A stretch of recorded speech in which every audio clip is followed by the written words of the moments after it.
This is Orson Welles, speaking from London. The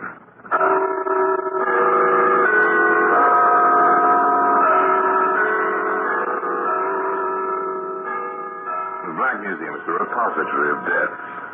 Yes, here in the grim stone structure on the Thames, which houses Scotland Yard, is a warehouse of homicide, where everyday objects, a glass ashtray, a porcelain vase, an electric fan, all are touched by murder.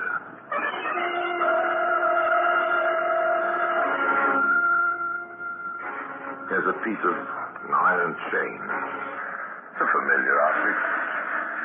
Might be a bar on a gravel driveway. It might rest in an emergency truck, a use in towing an automobile. It might. In this case, it was the cause of death. Remember this, Brodsby? Hey, of course, Inspector. You knew, didn't you? We just about then closed the file on the Pelt killing. Yes, you told me. It's just as well there's no statute of limitations on murder.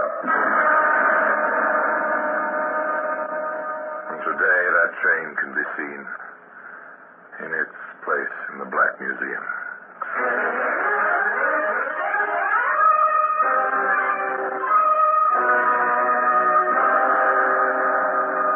From the annals of the Criminal Investigation Department of the London Police, we bring you the dramatic stories of the crimes recorded by the objects in Scotland Yard's Gallery of Death, the Black Museum.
Seated in a hard chair in the bare office of Inspector Hall, Scotland Yard.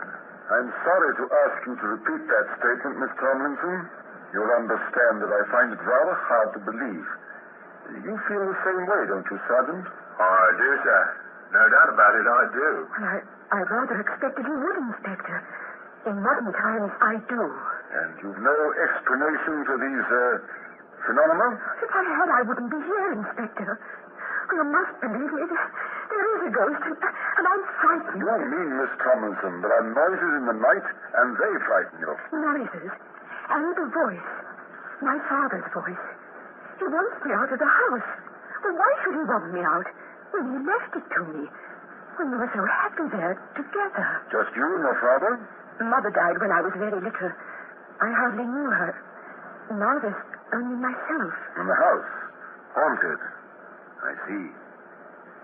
Does this ghost, by any chance, rattle chains? Yes. Oh, it's a horrible sound. Apparently, the good inspector had his own ideas about this ghost. In fact, after Joan Tomlinson left his office. Interested, Preston? In ghosts? Little, sir? In good-looking heiresses, Sergeant. Oh, that, sir. No, sir. But it might be possible that someone else is, or in her property. Perhaps. Well, look into it, Preston. If we don't, the odds are the young lady will be back until we do. Let me have a report in the morning. The morning was 8 hours away. Sergeant Preston walked up the quiet street in the London suburb where each house stood alone on its own plot of ground. Even in the inadequate light from the street lamps, the sergeant could see something of well-kept lawns. He turned into the concrete driveway, skirted two garages and attendant's back garden.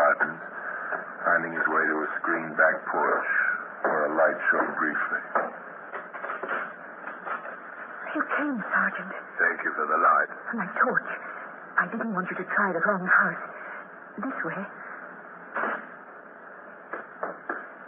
I thought we'd wait in the upstairs sitting room. Whatever you think best, miss. It's your ghost. Yes, isn't it? The stairs are this way. The sergeant felt rather than saw in the darkness that it was a large house. Seemed to be several rooms on the ground floor, and upstairs they passed 3 closed doors before they entered the sitting room, which apparently extended the full width of the building. That's the comfortable chair. It was Father's. Thank you, miss. A drink? No, thank you.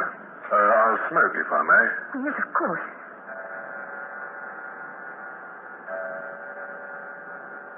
When does he come? Midnight? Any time after I've gone to bed. Usually around now. They waited. Nothing.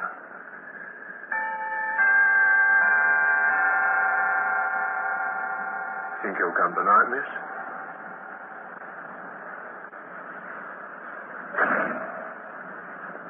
What's that?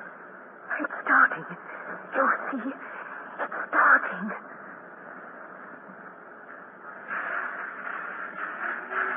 Inspector, I'll never believe that.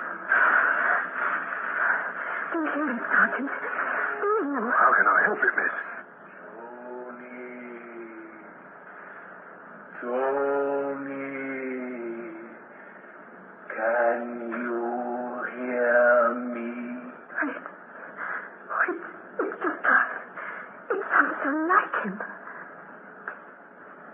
Tony, I can't rest. I can't. Not with you. Alone. Alone. In the house. Oh. It's human. It's got to be. Does it, Sergeant, really? Does it have to be human? Ever been to a seance, Sergeant? Have you ever heard of the researches of Conan Doyle and dozens of others? Now do you believe me, Sergeant? There's something, miss. Well, who could sound like my father? Who? Who would call me Joni? Oh, all right. We might as well have some lights now. It won't come back until tomorrow night. I see. Only once a night. Yes. But don't you want to search the house or anything? Well, Sergeant, don't you? If this thing is human, there ought to be some trace, Sergeant. Oughtn't there?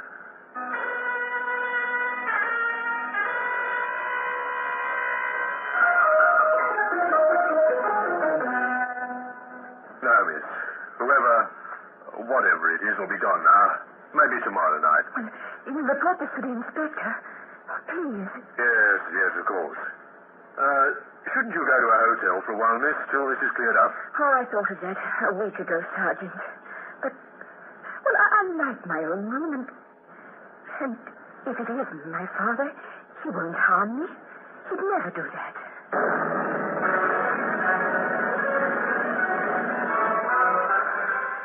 You're very certain of that, aren't you, young lady? Aren't you a bit confused? If you believe that, why worry? Why go to the police, to the yard? Why be frightened of a fatherly ghost? Well, the sergeant asks that. I know, but I wanted someone else to hear him. I was scared. Well, maybe I was imagining things. I'll be all right, Sergeant. I expect I'm safe in my own house. And so you send the sergeant on his way, the sergeant who ought to have searched the house. You take him down the back stairs and out the back door, Joan. You go upstairs, alone, to your own room, and start to undress. Talk to yourself, give yourself courage. Stop it, Joan Tomlinson. Stop it here. There's nothing to be afraid of. You're not going crazy. You... What's that? What? The light. Oh, no. No. Joan. Yes, Dad. Yes? Go away, Joan. Go away before I have to hurt you. I don't want to. It's part of my punishment. I have to hurt you. Leave the house. Go away. Quickly. Don't let me get you. Run. Run. Yes, run. Run, Joan, run. Madison is now. Run, Joan, out into the black hallway down the front stairs. Run.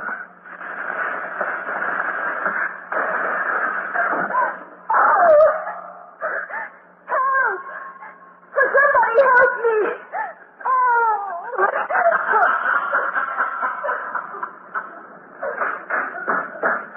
Miss Tomlinson.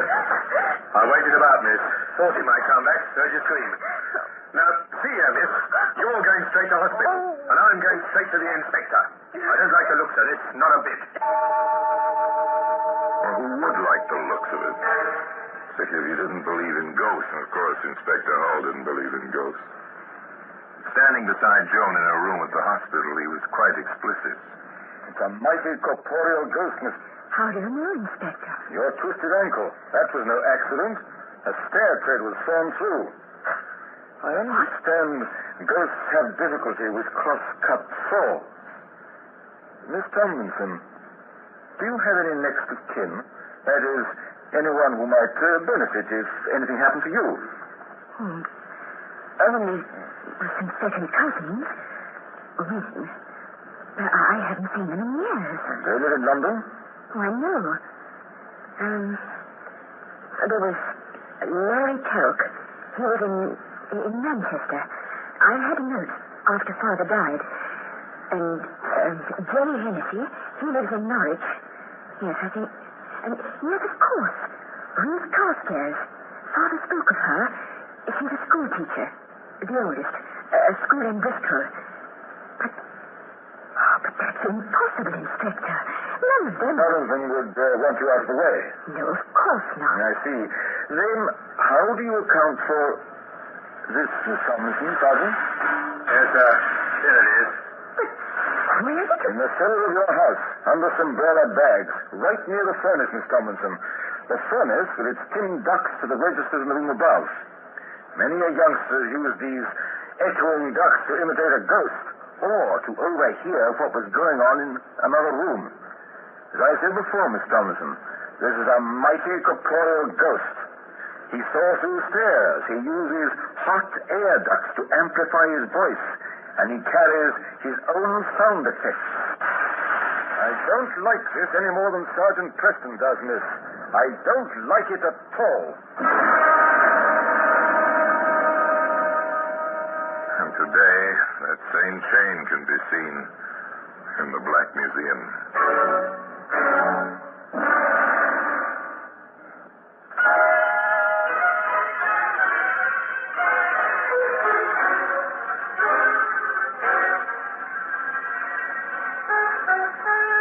A piece of iron chain. The hot air ducts to carry a voice through a lonely house. No ghost, this, but someone with a plan and a motive. Inspector Hall had no illusions about ghosts, and certainly none about the danger to Joan Tomlinson. All right, Preston. Let's get to work on this. The three cousins? Right. Oh, the girl says there's no possibility. Where is a will, Sergeant? There's a way to start someone thinking. The girl was wrong about her ghost. She can be wrong about her cousins. Get the wires out, Preston. And I want an unobtrusive guard on the house, 24 hours a day. You've got the names of those people she mentioned? Simple. Routine. Teletype messages. Advise earliest convenience. Well, the advice came so conveniently early that Inspector Hull, who sat at his desk with a 3 bits of yellow paper before him, remarked to Sergeant Preston. It's unbelievable, Sergeant. Coincidence, sir? Coincidence? My foot. All three dead within a few days of each other. All three filed unsolved. Telk, July 6th. Hennessy, July 8th. Carstairs, July 12th. Sergeant. Under no circumstances is that girl to be permitted to leave the hospital. That's an order. She's safe there. How long, Inspector? Until I get back. Back, sir? Don't look blank, Preston. Just look at these telegraph replies. I'm making a cook's tour of these three cities: Manchester, Norwich, and Bristol. Obviously, I need facts. There seem to be quite a few facts in Manchester, Norwich, and Bristol.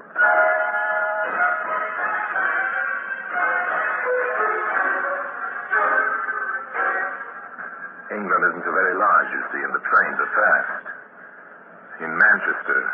I understand, Bardsby, that the Telk case was in your hands. Aye, that's correct, sir. Well, how far did you get? No motive, nothing. Just this man Telk walking home alone on a July night, toward 11. A dark street. A carving knife in his back. That's all. A night train to Norwich. Another police headquarters, another detective. Anxious to cooperate. Here it is, Inspector. All we have on the Hennessy case. Tell me about it, Wilson. Hit and run driver. I checked the scene myself. Hennessy was hit on the sidewalk. Looked as if some drunk had driven right up on the walk and crushed the man against the building wall.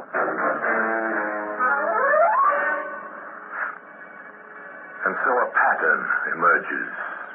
Two men die, quite unexpectedly, but in this case, no clues, no indication that there was purpose or motive, except that a third man died quite naturally in London, and his daughter was the victim of deliberate fright. And all those involved were related to each other. As a pattern emerges. It's continued in Bristol. All right, Appleby. What have you on the Carstairs woman? A school teacher. I believe she was... Yes, retired, quiet, the usual, until she took some headache remedy the night of July the 12th. Unfortunately for her, someone had put strychnine in the bottle. I know that kind of death. Nasty. Anything else? Some prints on the bottle, not hers. She smudged them with her own when she took the bottle out of the medicine cabinet. Her landlady said she had a visitor the day before, but she usually did. Former students, all that sort of thing. Mind if I go over and see that landlady? Oh, not at all. The name is Ross. Help yourself. Quite a talker, that woman. It was a semi-detached villa with a vacancy sign on the door. Mrs. Ross was indeed quite a talker. Inspector Hull let her talk. At least 15 years. Oh, a wonderful woman, Inspector, sir. So many of our students come to see her, even after she retired. The kind of teacher you don't find nowadays. I know exactly what you mean, ma'am. And she was so happy that day, what with her cousin being here the day before and all. Her cousin, Mrs. Ross? Yes, I remember it clearly. She called. She was going out for a bit of cake for tea, now that her cousin Michael Stroud had come to see her. A new name. Another cousin. One Michael Stroud. Carefully now, Inspector. Carefully. You don't happen to know where he was from now, do you, ma'am? Oh, from London. I have the address. Found an envelope in the waste paper basket while I was clearing out the poor thing's room. Did you tell this to the police? No, sir. They were so busy with their bustle and dusting everything for fingerprints, they said. Yes, of course. Now, Mrs. Ross, may I have that address, please? That is, if you still have it. A teletype message travels much faster than a train from Bristol to London. By the time the inspector reached his office, Sergeant Preston was waiting with the answer. We've been there, sir. Michael Stroud had a flat at the address, but he's moved and left no forwarding address. Oh, when did he move out? July 13, sir.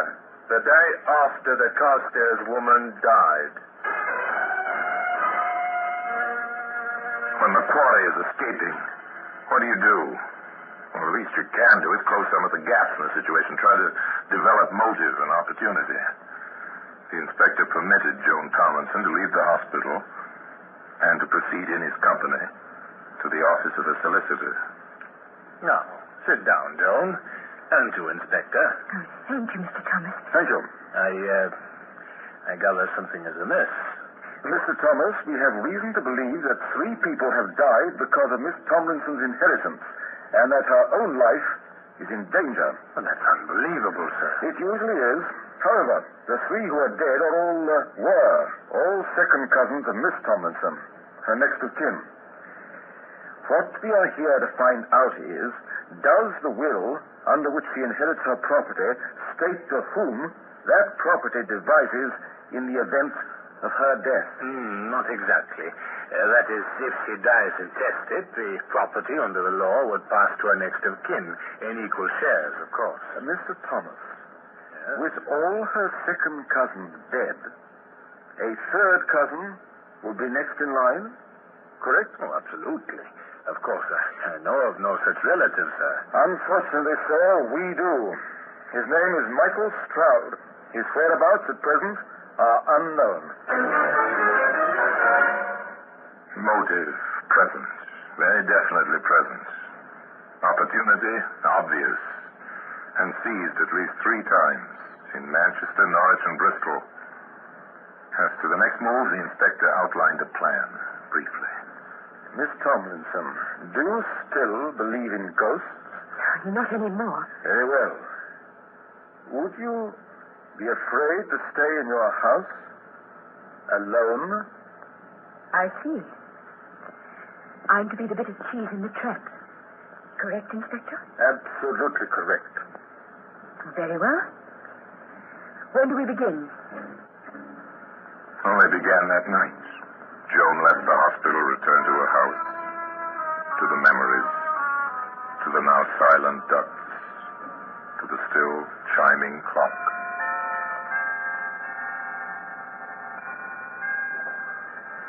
The first night was uneventful. Others followed. Bit by bit, Joan slipped back into her normal everyday routine, a girl in her home with a servant during the day, alone at night. The ghost, the 3 deaths in 3 cities, the inspector began to take on aspects of a dream. Reality was coming home after an evening in the city, going upstairs, listening to the little clock. Preparing for sleep, indulging a little habit of talking to herself. There's nothing to worry about. Really nothing. He's gone away. Out of the country, maybe. Oh, forget Michael Stroud, Johnny. Forget the whole thing. What's that? How are you, Joan? Feeling well? And safe? Get out. Whoever you are. That won't work, Johnny. You know I'm your cousin, Michael. Come to call. I never saw you before. In my life? I know, dear.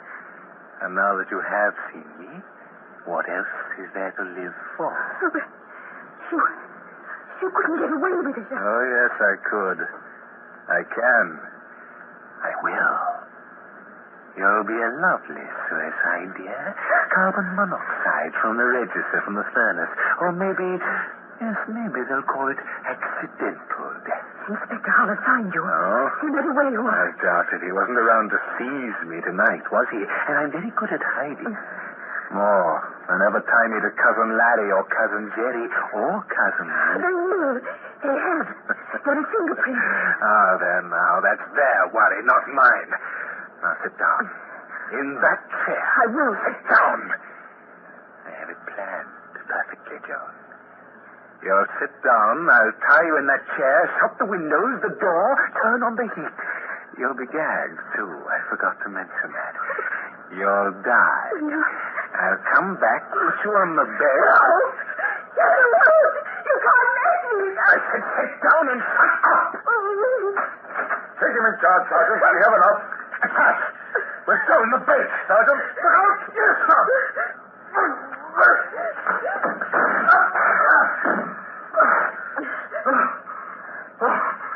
Thank you, sir, for getting his gun away, sir. Nicely handled, Sergeant. You all right, Miss Tomlinson? Yes, I think so. He is a very corporeal ghost. Isn't he, Inspector? Definitely. And I believe his corporeal fingerprints will match those on the handle of a very corporeal knife in Manchester, a steering wheel in Norwich, a bottle in Bristol, and a certain chain in the possession of Scotland Yard. Have you ever heard of a ghost's fingerprint? No. Neither have I. But that chain isn't ghostly. You can see it today in the Black Museum.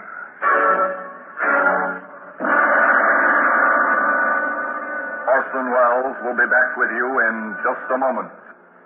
Case was closed at the traditional time one morning in the usual manner. And Michael Stroud at the hands of the Crown became forever an incorporeal ghost. And the chain remains in its usual place in Scotland Yard. And now until we meet next time.